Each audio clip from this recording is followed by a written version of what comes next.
Okay, so let us have another example. So we have here 1, 0, 1, 1, 1, then plus 1, 1, 1. So let us start with 1 plus 1 is 0. 1 plus 1 is 0, carry 1. So 1 plus 1, lagi po natin dito yung sagot, 0, carry 1. So 0 plus 1 is 1. So 1 plus 1, lagay natin dito yung 0, carry 1. So 0 plus 1 is 1.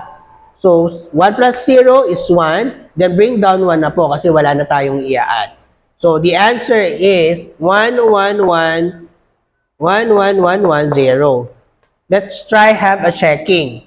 So we have here the 1, 1, 2, 4, 8, and 16.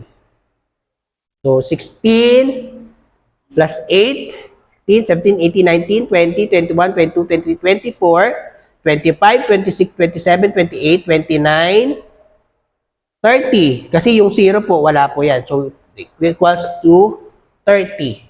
Try po natin kung 30 din po yung lalabas. No? So, we have here 1, 2, 4, 8, 16. So, 16, wala po tayo nitong 8, 16, 17, 18, 19, 20, 21, 22, 23. So, 23. Ito po. And then, dito naman po tayo is 1, 2, 4, 4, 5, 6, 7. 7. So, 23 plus 7 equals to 30. So, tama po yung ating pong answer.